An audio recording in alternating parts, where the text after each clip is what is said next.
Hello, everyone. Welcome. My name is Carlos from Change Lawyers, and we're really happy to have you join us for another webinar. And this time we're doing it on a topic that a lot of folks have been asking us for many years to do, which is project management. Um, we're going to give folks just a minute or so to get started before I turn it over to the panelists. And I see there's a lot of folks joining us in the chat. I see Derek, Daniela, Jacqueline, Brian, Alexis, Jordan, Tatiana.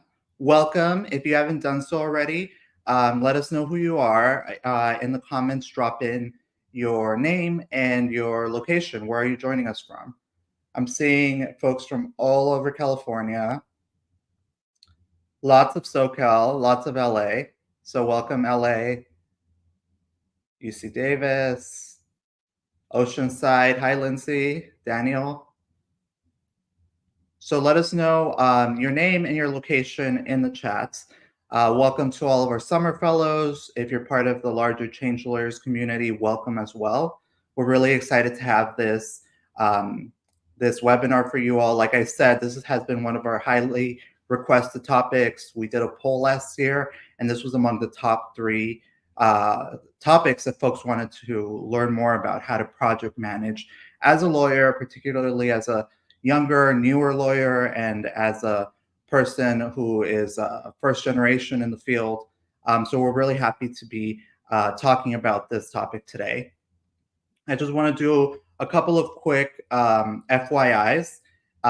If you are watching us on changelawyers.org, the link for the next webinar, which is in 2 weeks, is right below this screen. And if you're watching us on YouTube, the link for that, to register for that next event, is in the description box. We are planning to have a couple of minutes at the end of the presentation for questions for our presenters. So if you have questions as the presentation is going along, feel free to drop them in the chat box. And then at the end, we'll highlight your questions so that the panelists can answer them. And speaking of our panelists, I'm going to turn it over to them. And I'm going to introduce Miguel and Habiba from One Justice. Hi, folks. Welcome. We're really excited to have you, and we're really excited to work with One Justice on this topic. I know that you all are experts on this and that you have done this kind of work for others. So we're really excited to bring this to the Change Lawyers community. And with that, I'll turn it over to you. Thanks, Carlos, for introducing us and the topic. My name is Miguel Martinez, Senior Program Manager at One Justice. And today we'll be covering what a project is, and also applying it to the legal case as well. We have a framework that we want to share with you. And join with me today is Habiba. She's one of our program directors. She'll also be joining me in halfway through the presentation to talk about some project management related type of topics. So we can start, Carlos. If we can make that screen full, that would be great. Thank you. All right, so we'll go on and look at first what is One Justice. So One Justice is a nonprofit organization that provides consulting and trainings to legal services organizations across the state. Our mission is to strengthen the legal services sector's expertise to advance justice and equity across the sector. Some of the areas we focus on are in debt collection protection and homelessness prevention. For today's presentation, we're going to be covering what is a project, and then also looking at a framework for legal case management as well, how to manage a legal case in the context of project management. And then we'll also be taking a look at issue spotting, looking at client communication, and then also case management strategies. So first, we want to touch base on what is a project. The Project Management Institute defines a project as a temporary endeavor that is undertaken to create a unique product, service, or result. So essentially, anything that is going to be carried out is essentially a project. It can be something that is a month, a year, or a little over that. So the nature of projects is that they are temporary. They have a beginning, a middle, and an end. And oftentimes, projects have many moving parts, all working at the same time, kind of like an engine of a car. And each project has its own complexity as well. So, for example, building a house itself is a project. Building a house has a beginning, a middle, and an end. And in each phase of the project, there will be several people involved to carry out distinct tasks and activities. The project will also have many moving parts, such as ordering supplies, ensuring the project is not exceeding the budget, and managing and mitigating risks that arise. So now we take a look at how does project management apply in a legal context when it comes to managing a case. You may be wondering, how does project management apply in this setting? To put it in simple terms, legal work has its own legal logistical challenges and human errors that will occur in a case. So let's take a look at example of what I mean. So take this as an example. So in this example, we have a law firm with partners John and Doe who promised to represent a client, a tenant in an unlawful detainer hearing, as agreed upon the retainer agreement. The case is about a tenant that owes $50,000 in unpaid rent, and the accrued rent was due to tenant getting laid off due to the COVID-19 pandemic. The tenant has notified the attorney and the court that the tenant cannot attend the hearing. The attorney has done an excellent job at identifying several legal defenses for the client, including some of the moratorium protections that are in place that allows tenants to get rental debt paid off with government assistance. So it seems like this is like a great defense for a tenant. But what actually happened was that on the day of the hearing, the attorney overslept and failed to show up for the UD hearing. And what happened in that case was that a default judgment was issued against the tenant. And now the tenant has to pay those $50,000 back, even though the tenant had legal defenses. So now the tenant is suing the attorney for breach of contract and malpractice. So turns out managing legal work is not as easy as it sounds. Human error can occur at any time of a case, just like in a project as well. This is an example for why it's important to have a system in place that can mitigate risk or respond to a crisis. In this situation, a barrier could have been lack of communication between the attorneys, and this could have been resolved if one of the attorneys checked in with each other to see how things are going. So, why is there a need to manage legal cases effectively? Well, legal work has its own logistical challenges, just like any other field, like in the construction field. There's many problems that can arise throughout the life cycle of a legal case. Some careless mistakes can lead to bigger problems, such as a lawsuit, things like that. Case management issues may increase client dissatisfaction with the quality of service. For example, a law firm may incorrectly assess a client's English proficiency. A client may understand conversational English, but not able to read and understand legal terms, and the client may fail to actually comprehend what's in a retainer agreement or the scope of service, which may lead to dissatisfaction with the quality of service later down the line in the case. For example, if the client didn't know that additional fees could be added to the service, then the client might be dissatisfied with why that wasn't told to the client in advance. So, as in the prior example, there's other logistical issues that can arise as well. For example, missing deadlines or failing to attend a hearing. Case management issues can be unprofitable as well. For example, if a junior associate is spending a lot of time in a case, some of those hours may not be billable. So the law firm has to has to kind of take a loss, if you will.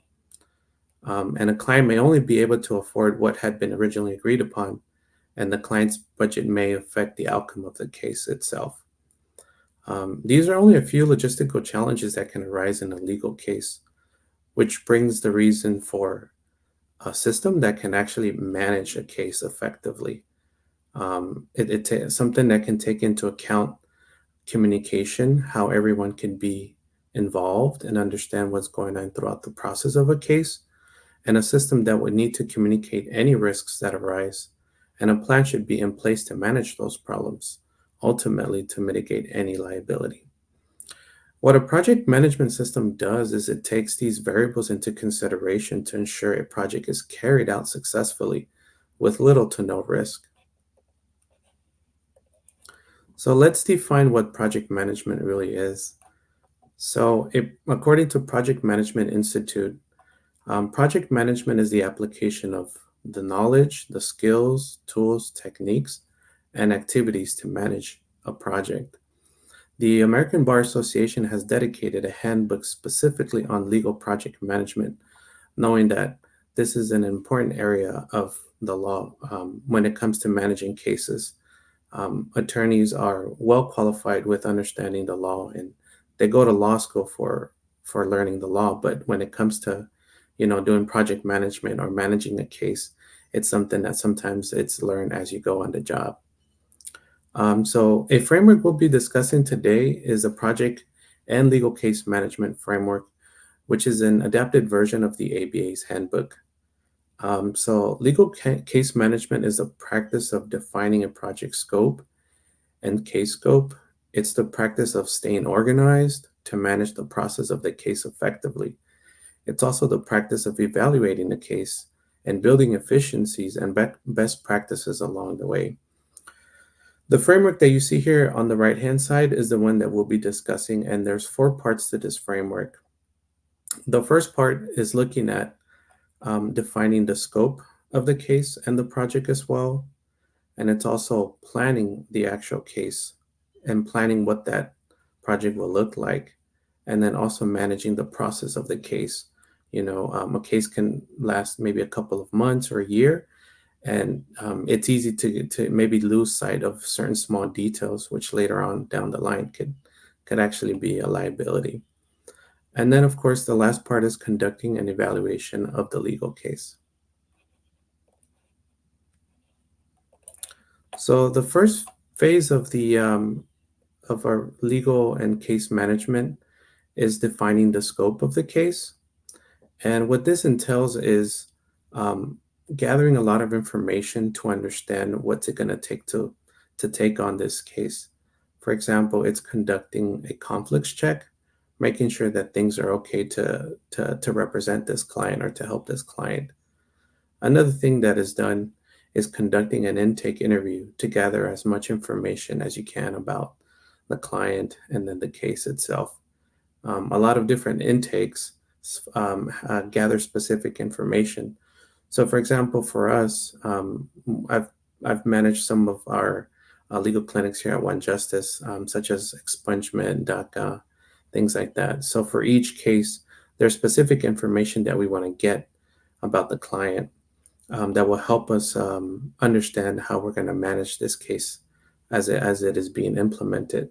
So, for example, with an expungement intake, we actually ask some questions about like immigration status, because folks that want to get their expungement records expunged may expose themselves to law enforcement when it comes to getting background checks.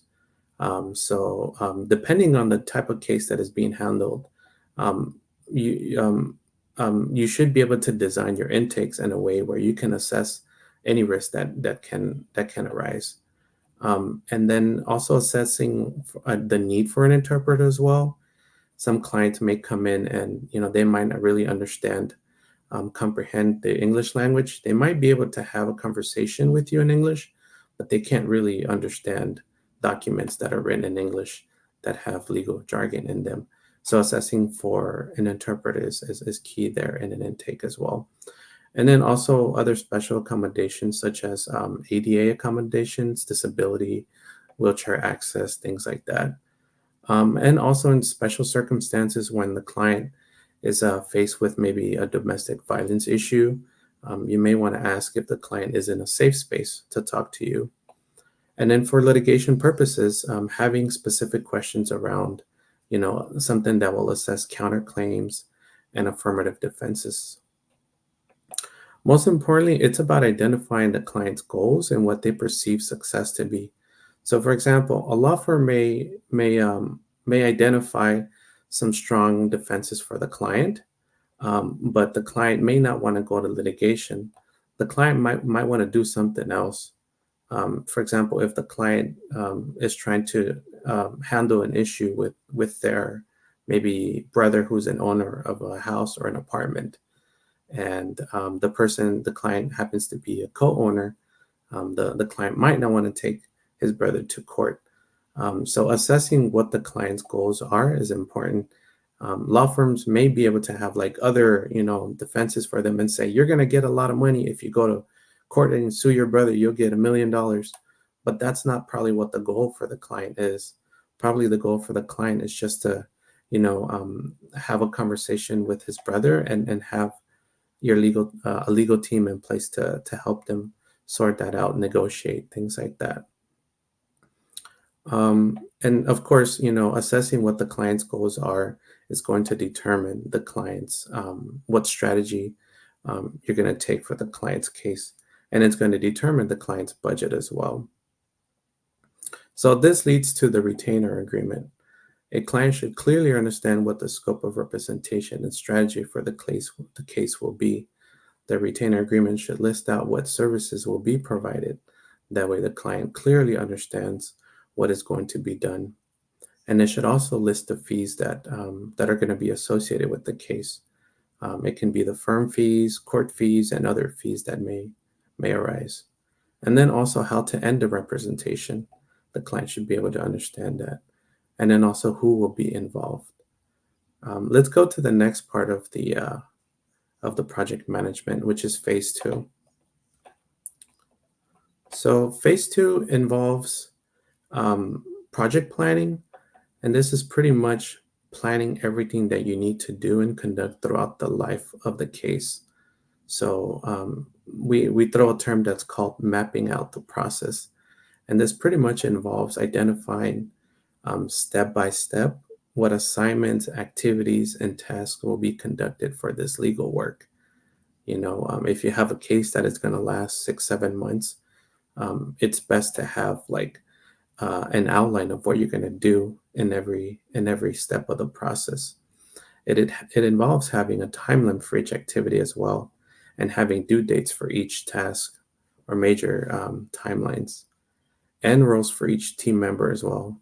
So if you have a paralegal involved, if you have co-counsel, making sure that they also know what their role is going to be in this case. And having a communication plan as well in place to make sure that everybody is up to date with what's going on, so that folks know if there's any issues happening with the case, so that everyone is able to support each other. So for example, this can be done having a weekly check-ins with your team, or using some kind of tool or software that can provide this information. So there are some tools out there and tech companies that have been able to develop these case management systems that provide dashboards for all of these activities that are associated with the case. And we do have an example of that later on. I can show you what that looks like. And then when the project planning is being conducted, it should also take into account that the budget of the client, just to make sure that the firm is not going over the client's budget, just to make sure that the client is happy with what he paid for. And there's a tool to actually track all of these things, and it's called a work breakdown structure. This tool can take into account various activities that need to be conducted, along with who is responsible for each role, and looking at the deadlines, looking at billable hours as well. And that can be something that can be easily done with an Excel spreadsheet. And I'll show you what that looks like as well. And of course, planning for scenarios that can create any risks to the case. So this is what we call risk management planning. So it's pretty much managing any risks that can hinder the case itself. So, for example, taking into account how a judge who is known to be hard on certain clients or certain tenants, looking at how that will pose a risk to the outcome of the actual case itself. So that risk management plan should have ideally a strategy for addressing that or mitigating that risk. So if a judge is hard on tenants, a strategy could be preparing the client in advance for the hearing. If the client is low income and they speak Spanish, they've never been in court before, there should be ideally a way for them to understand that going into court, requires preparation, helping them understand how to respond to the judge, how to communicate with the judge, how to provide evidence, and pretty much coaching them along the way. Um, and then so let's see here. So that's what a little bit of risk management is. So why don't we go ahead and take a look at that tool that I mentioned about the work breakdown structure. So this work breakdown structure is a very basic way to actually manage a case in itself. So what you will see here on the very top is the different roles of different people involved in this case. So for example, here we have like the project manager, we have the paralegal, co-counsel, things like that. And what this work breakdown structure does is it keeps everything organized, and it also makes sure that everybody understand what is happening every step of the way.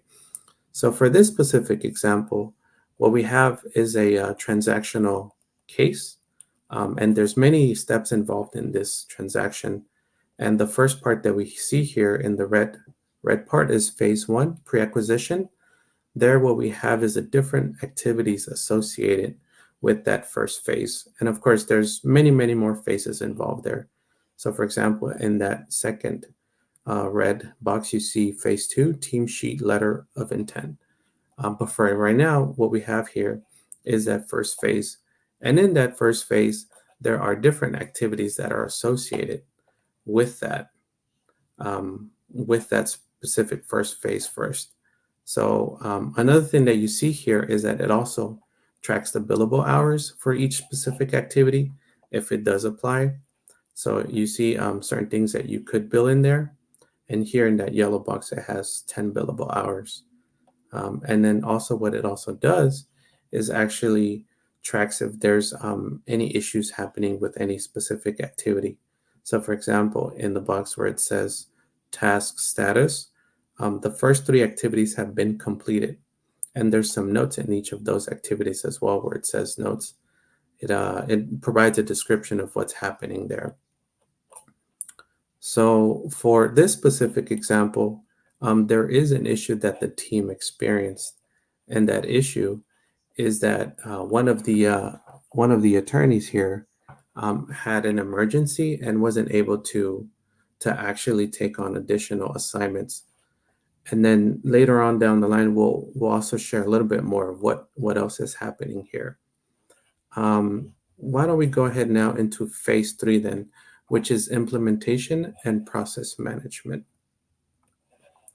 So for this part right here, what we're looking at is how the work is actually being conducted and how to actually make sure that everything is being done correctly. So, changes and problems are bound to happen in any project and in any case. I don't think I've ever heard of any project actually being conducted perfectly. I think that's one of those things where it's like perfection doesn't really exist. So we're all bound to experience some kind of challenge, whether it's on the client side, where the client, made some kind of mistake and then now is trying to correct it, and then having a plan in place for how to support that client. So what the phase three does is it's managing what's happening throughout the life of the case itself. So what we're doing is monitoring all the variables that can impact the case. So, for example, looking at the activities, looking at the assignments, looking at people, the risks, the budget, just to name a few of those variables. So this is where the project manager steps in and really demonstrates his or her leadership to effectively manage a project. Projects can last anywhere between a month, 2 or 3, 4, 5 months, and the ability to actually assess any risks that can arise is actually key to the success of a project. So a project manager should be able to identify any issues that arise, but not only that, but also respond to those issues. And this can be done by effectively communicating with the team on how to proceed. Legal teams will have, people that they can look to, other senior attorneys that can advise them on how to proceed on a specific case, things like that. But the key would be to communicate whenever there's something, an issue that arises, is definitely communicating that issue. So part of this process is also making sure that the client is up to speed with what's happening with the case, making sure that the client knows, where the case is at, how the budget is looking. So let's go to the next slide then. So in today's age, there's really a lot of different tools that can help attorneys and project managers really look at all these variables and take them into account to make sure that a project doesn't fall to liability or taking into account any issues that will arise. So, for example, here we have a technology company called Clio that has developed this tool to actually manage cases. So Clio is actually one of those companies that provides services to both private attorneys, law firms, and also nonprofit legal services organizations to manage their cases. So here we see that one of those tools, we see that tool here where they have a lot of the things that we've been talking about. Is like, budget, looking at the budget, looking at the activities that have been conducted. Here on the top left hand side, you can see that. And then they also have a tool to look at the calendaring things like that. Also looking at communication, notes, any specific notes about the case, whether the client is missing something, any documents, things of that nature. So nowadays, really, technology companies have really stepped up to the plate to develop some of these tools to help out legal services organizations effectively manage their cases. And usually, for us here with the legal services nonprofit organizations, they have at least some form of case management system, to manage cases effectively. Let's go on to the next part. And then we also have the last part of the case management, which is looking at the outcome of the case itself. And for this part, what we're doing is looking at, what happened to the case. So, for example, did the client obtain a favorable outcome in this case? And then assessing, or were your client's expectations met? Looking at, what are some of the challenges that you experienced in this process? Was the client's budget an issue here? And if the client's budget was an issue, why was it an issue? Is it because the client wasn't able to afford other services that had been agreed upon, or that the client wasn't able to get that money? And then what are the external factors as well that affected the case? So, for example, we talked about earlier about the judge who was difficult to work with. How did your team kind of go about to resolve that problem? Because a big part of project management, whether it be in the legal case or whether it be in construction, is to actually respond to problems.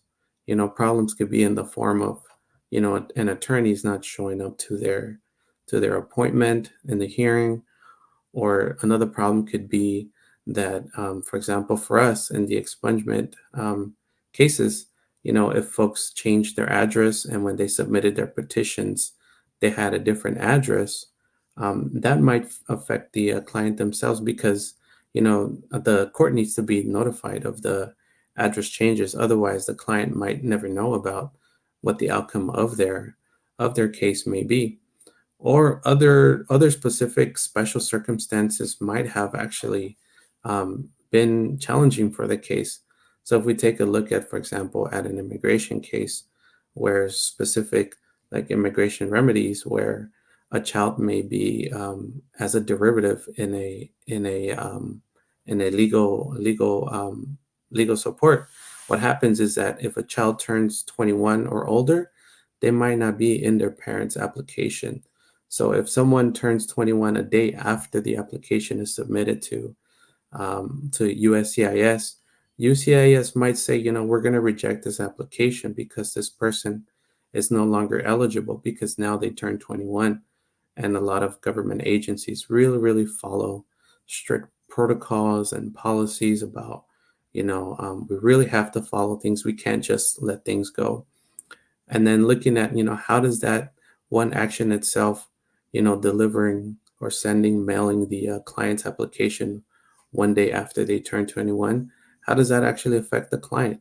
There's specific immigration visas where they have to wait, a number of years. Like, for example, a U visa, when they submit it, they can't really get a work permit until like maybe 5 years from now because they have to wait for their time to actually get their U visa.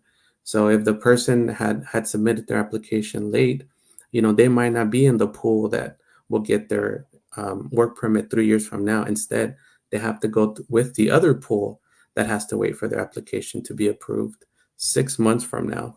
So those are some of the things that, it's like understanding what are the challenges that, that happen in the case. And then ultimately, what you're doing in this outcome evaluation phase is building knowledge about the case itself, looking at, what worked and what didn't work. And there's really one really great tool that we use at One Justice that's called the After Action Report that helps us go through this outcome evaluation phase. And we do it with our teams as well, especially after legal clinics. There would sometimes be logistical challenges that we face that maybe we didn't anticipate. So, for example, we would send volunteers. We would go with volunteers in a bus. We would meet them in downtown LA, and we would go with them to San Luis Obispo or Kern County, things like that. And sometimes randomly things just happen that we didn't anticipate to happen. But when we are doing the outcome evaluation, we make sure that our team comes together and we talk about it and say, oh, you know what? We realized we didn't buy enough water to give the volunteer pro bonos when we were driving them to Kern County. We only bought one pack of 24, but it turns out that month was really hot and folks were drinking 3 bottles of water during that day, which wasn't enough for all volunteers. So outcome evaluation is really just, gathering all the information about the case.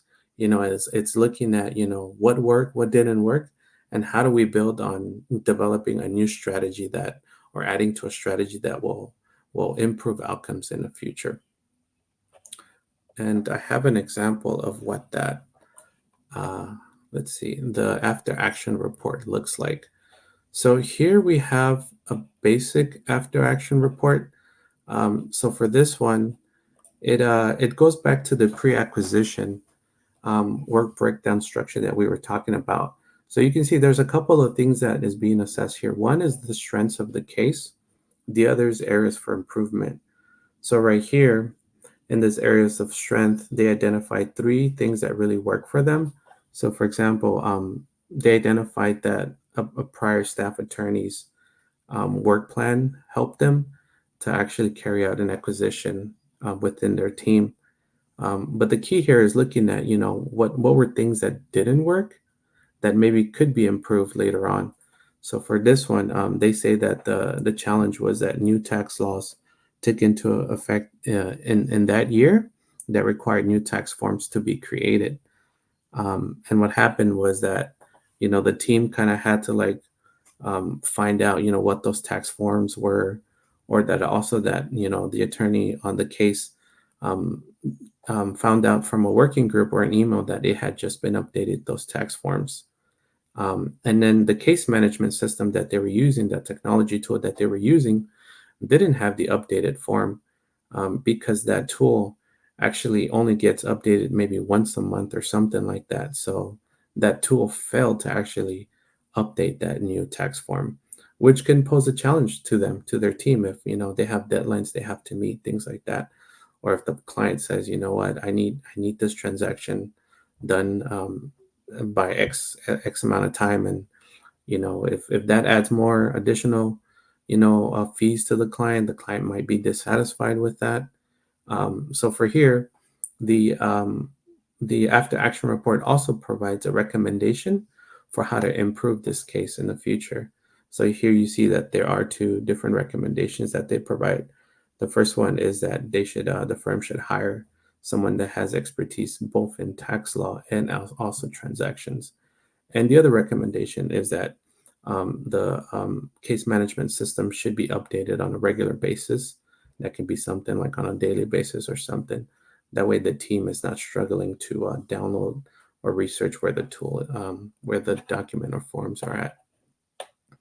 So for this first part of our presentation on project and case management, what we wanted to do is just to provide an overview of what project and case management looks like. And now I'll hand it over to my colleague Habiba, and she's going to touch base on client communication and case management strategies. Thank you, Miguel. Oops. Sorry. Thank you, Miguel. I am going to take over at this point in the presentation to talk about issue spotting, client communication, and case management strategies.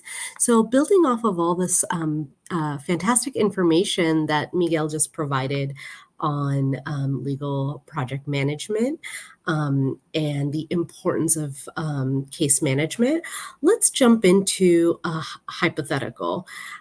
So for everyone who's itching for a law school hypo, here it is.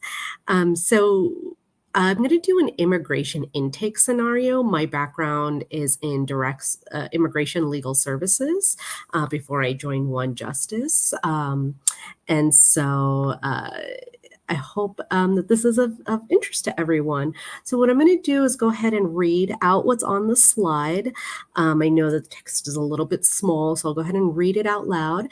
On the left side, and then the right side has the questions that we're going to address for the remainder of our time and walk through some of the points that Miguel raised in case management and also highlight the importance of client communication through this hypothetical. So you're doing an intake with, we'll call her Z, a 23-year-old born in Uganda. She tells you that she arrived in the U.S. 2 years ago on a tourist visa to visit her brother, a U.S. citizen. Her tourist visa expired 6 months after her arrival, but she did not leave the U.S. Z has fallen in love with Y, a U.S. citizen, and they are now in a serious relationship. Z does not want to leave the U.S. She is happy in her relationship, and her family here is very supportive, whereas back in Uganda, she fears the anti-LGBTQ laws.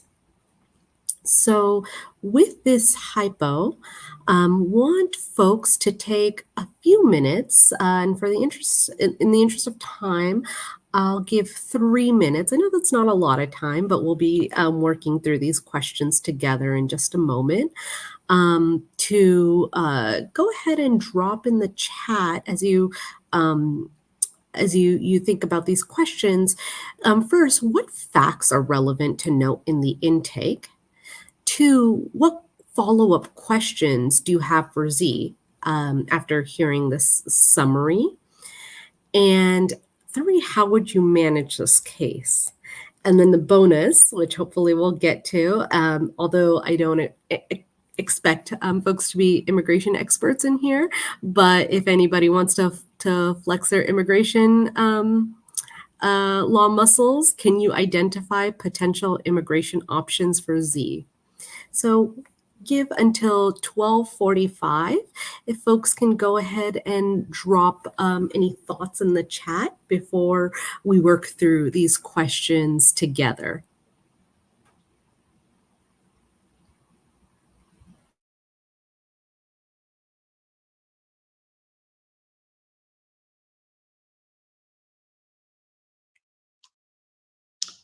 Habiba, just to be clear, you want folks to answer the questions on the right-hand side, right? Correct. Thank you. Yes, on the right-hand side, please. So you can jot down notes for yourself and drop your thoughts in the chat in response to any of the 3 questions.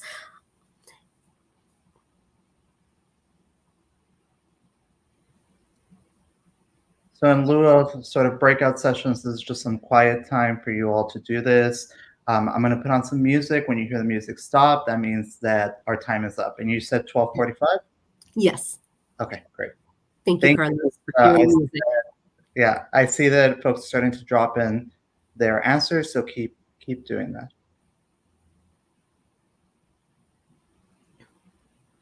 Great. Thank you, Luisa.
All right. Thank you, Carlos. And thank you, Priscilla, Aisha, David, pardon me if I'm pronouncing this incorrectly, Shania, and Luisa, Daniela, Emma. I'm really appreciating all the participation. Folks have given a lot of great responses.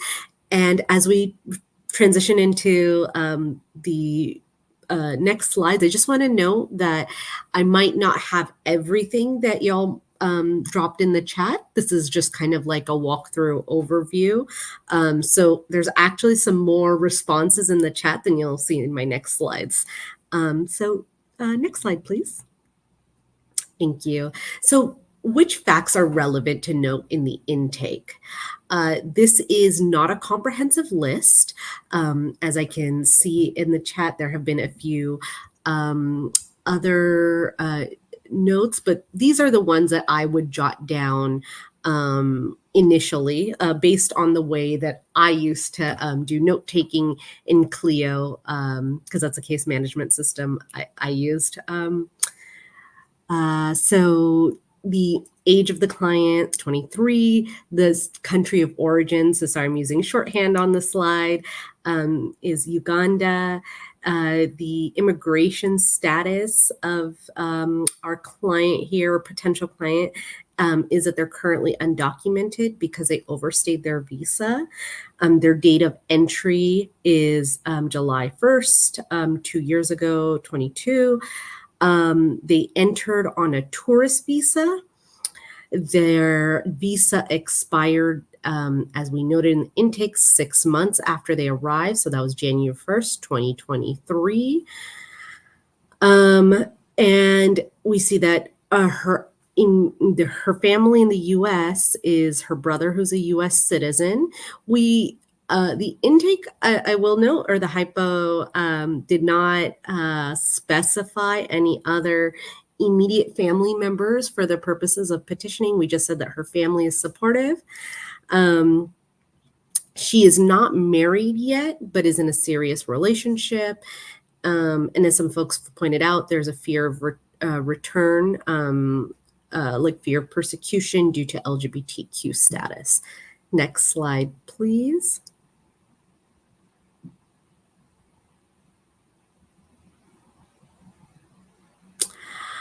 So what questions do you have for Z? As I said, there's been some really excellent responses in the chat. And sorry, I'm not responding to the chat at this moment as I'm presenting, but I'm kind of scrolling through and talking at the same time.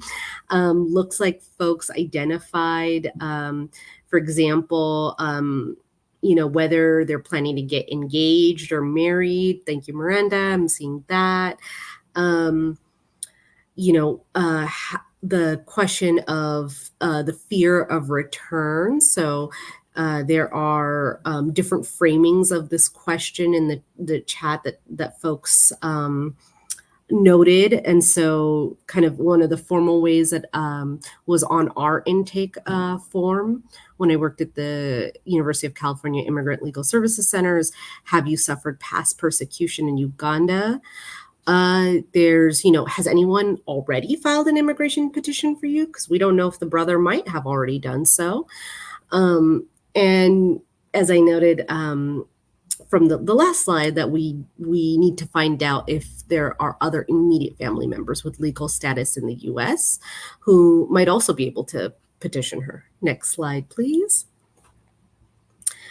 And so, as we think about what Miguel talked about in, the importance of case management and case management strategies, applying that to the immigration context and specifically this intake and how to move forward from this intake potentially, how would you manage this case? So of course, we're meeting with the client. So important to build rapport and trust, particularly as we talk about sensitive information for asylum seekers. I apologize, the slide is a bit tougher to read. That is my bad.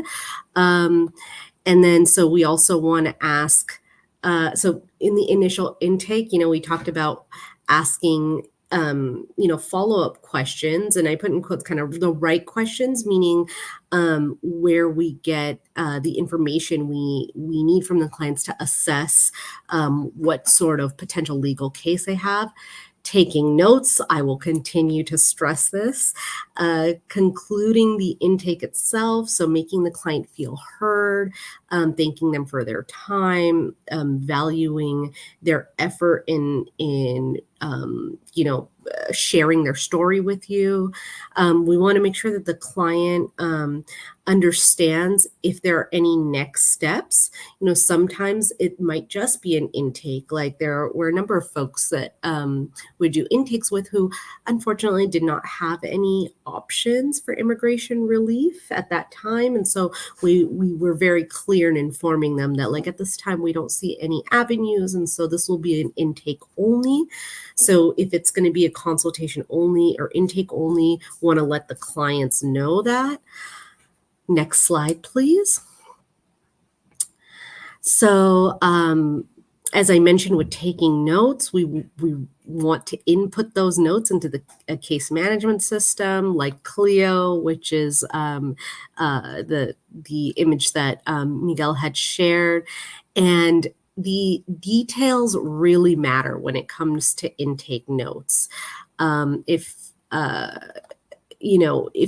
we have any sort of like follow-up conversations with the clients, we want to make sure that we can refer back to the intake notes.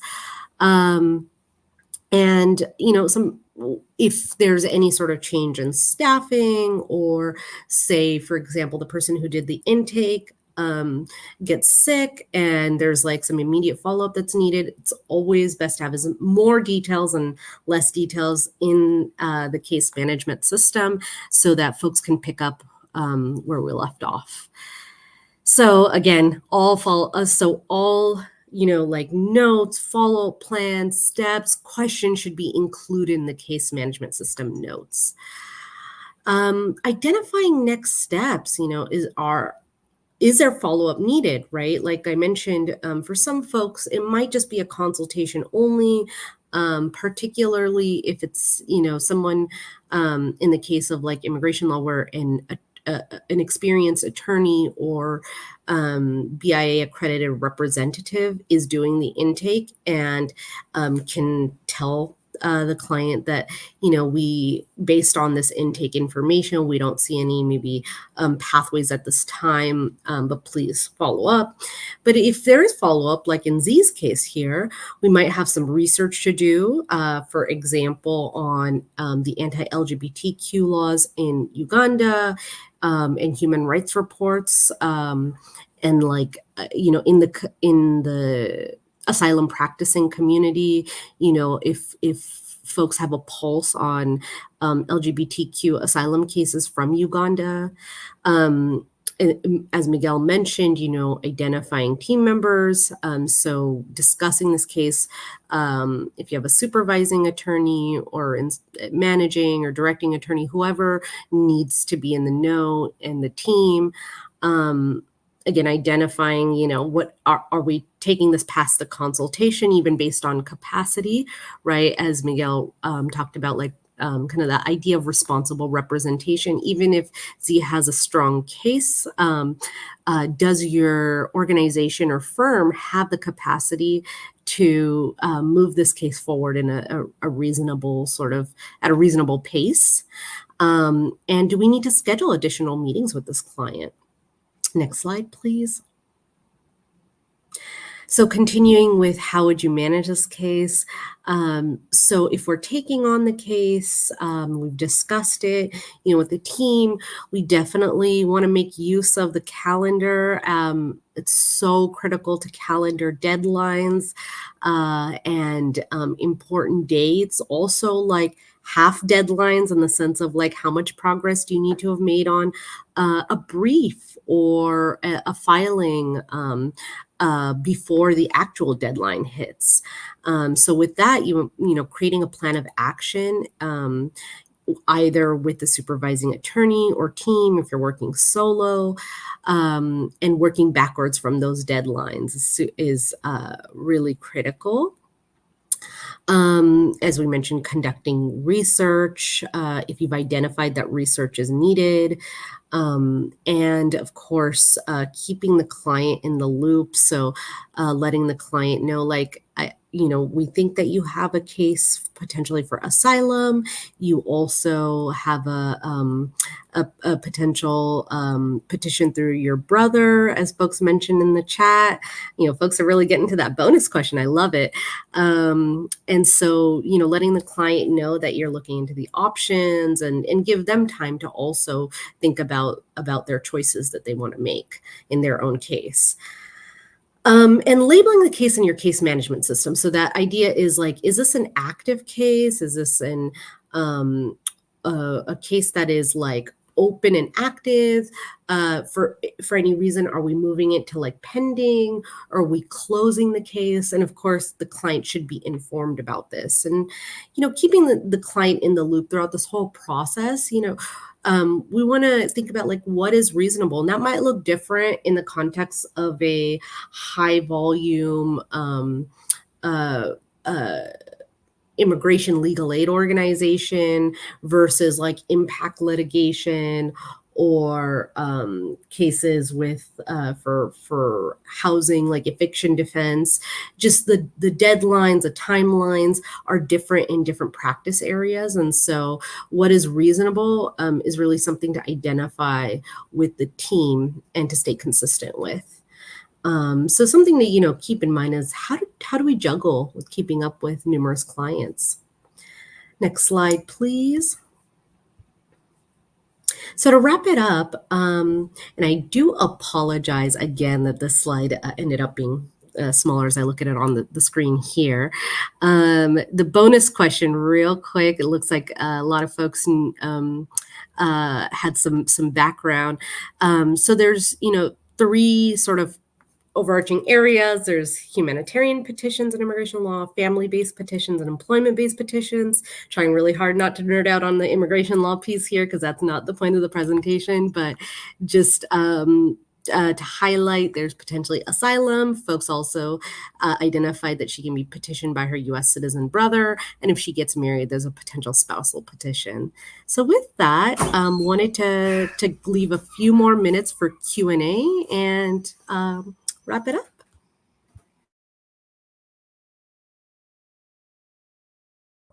Thank you so much for that. I was also getting into the nitty gritty and I forgot that it's just an example.